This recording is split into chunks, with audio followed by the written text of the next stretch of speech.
mi smo sestavili pevski zbor. Na Jadranu sem zbrala pevce in sem zaprosila gospoda Trampuža, da bi stopil, ker sem slišala za njega, da je on učil že 52 leta.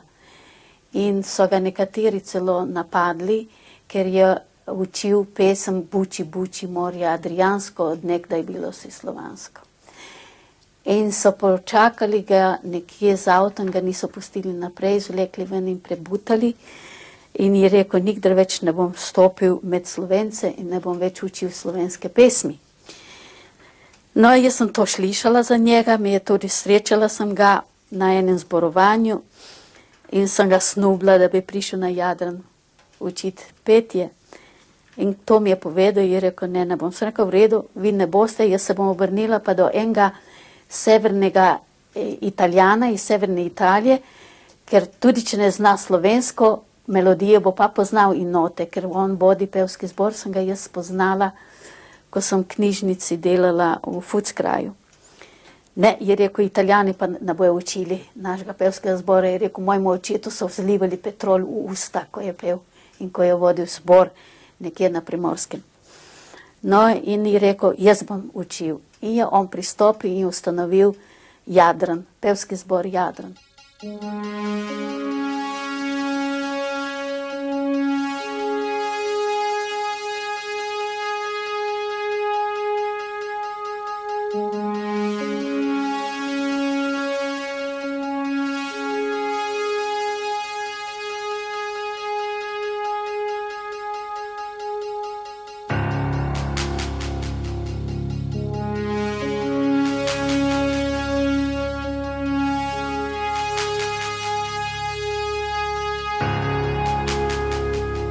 Prvo društvo je bilo slovensko društvo Melbourne in so imeli v Carltonu eno najeto hišo, ker je bilo malo ljudi, tam so začeli oni.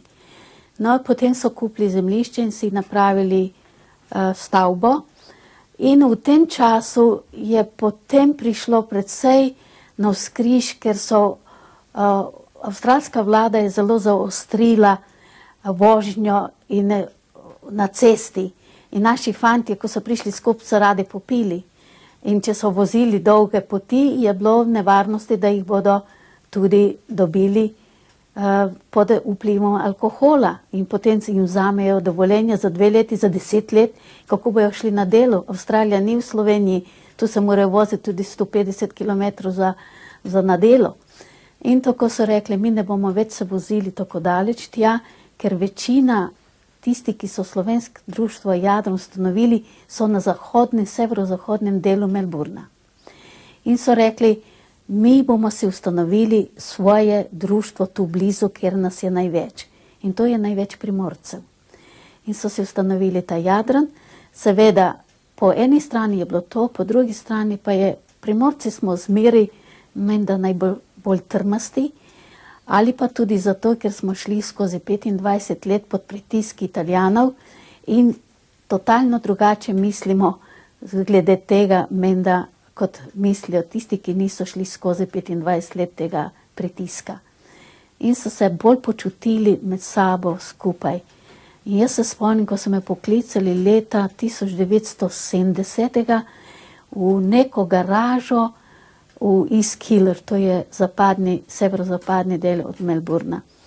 In tam je bil vojvoda Franc, Valenčič Lojze in Kalčič Emil.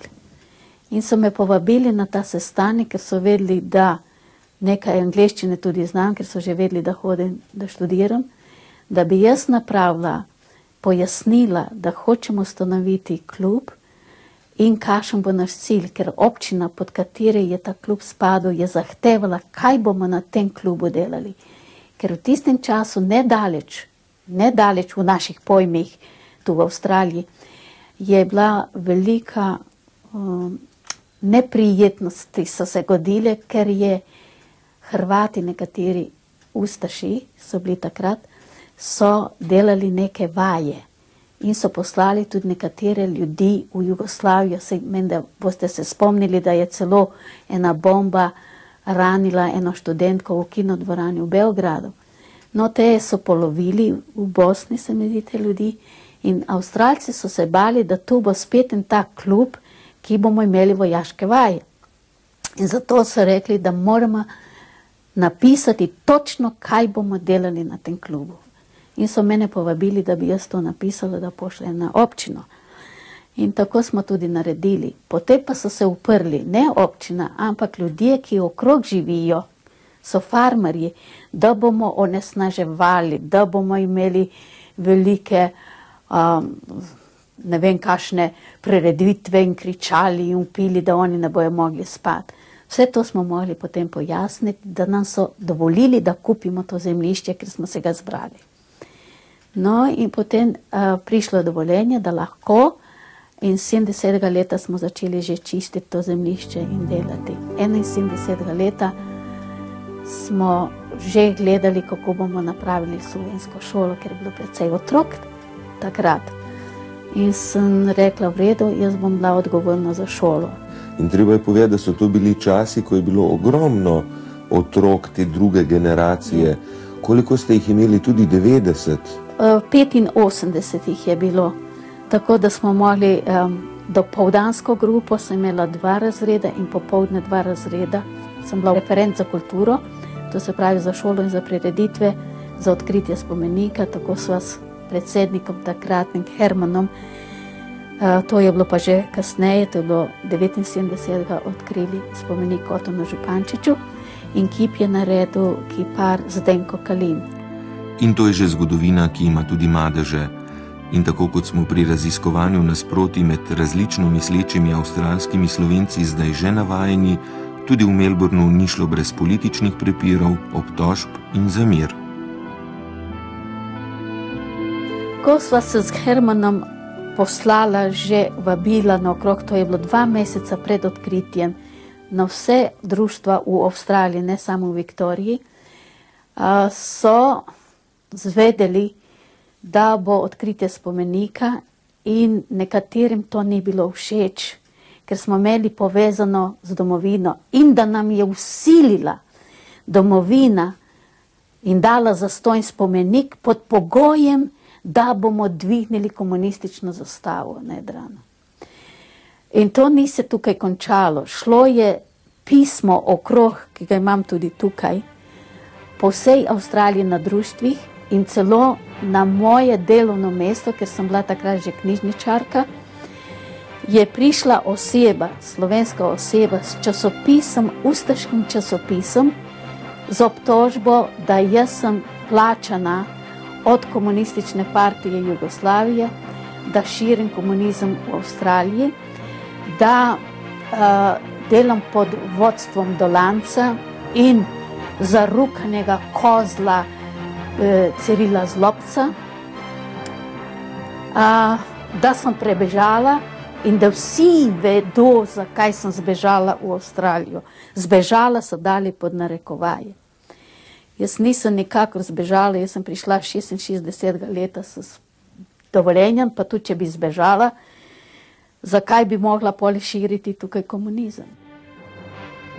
Tisti Slovenci, ki niso bili v nobenem društvu, so se čisto dobro pogovarjali. Ampak tisti, ki smo bili v kakšnem društvu, je potem ne celotni člani, ker v vsakem društvu je bilo do 240-400 članov. Slovensko društvo v Melbourne je imelo 400 članov, Jadran je imel 270. In je bilo neko trenje med, kar je pa zdaj ponehalo, ker dosti teh ljudi, starejših, je že umrlo, ki so prišli tukaj že takoj po vojni 45-46, ali pa tudi 52, jih je največ prišlo. Ampak to jih je prišlo pa iz Primorske 52.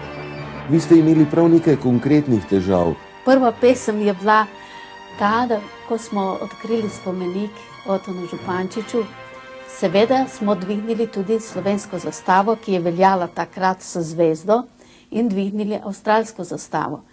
In ko so te elementi videli to rdečo zvezdo, kot bik, kadar vidi rdečo ruto v bikoborbi. To so se zagnali in to največ proti meni, ker so vedeli, da jaz kar precej organiziram tam in da vam sam ta stavek tu preberem. Slovenski primorski klub Jadran bo 11. marca tega leta odkril kip pesnika Otona Župančiča, umetniško delo Kiparja Kalina je izseljenska matica usilila klubu s pogojem, da na slovesnosti odkritja vihrajo slovenske narodne zastave s krvavo rdečo zvezdo, zastave Juge, ter da prisostvujejo uradni zastopniki jugokonzulata, poleg političnih predstavnikov iz Slovenije. Tako bo na slovenski prireditvi zadonel tudi jezik balkanskih jugovičev in jasno opozarjal Slovence na objem pristnega bratstva in jedinstva. Vse priprave vodi politkomisar Ivan Kaškov, ki jo kaže slika skupaj z Zlobcem, članom CK-ja KPS, od njega in matice dobiva navodila za svoje pogubno zajedavsko delo. Ta politkomisar Ivan Kaškov je iz domovine pobegnila, zakaj vsi dobro vemo. Ni dovolj, da vas ob obisku domovine vlačijo po notranji upravi in hočejo zvedeti vse mogoče stvari. Silijo vas tudi, da sprejemate jugopotne liste, da vas imajo tako na svojem seznamu, s tem ste upisani spet med vojaške obveznike, če bo potreba, vas bodo zopet utaknili v Titovo vojaško raševino. Avstralsko državljanstvo vam tedaj ne bo pomagalo.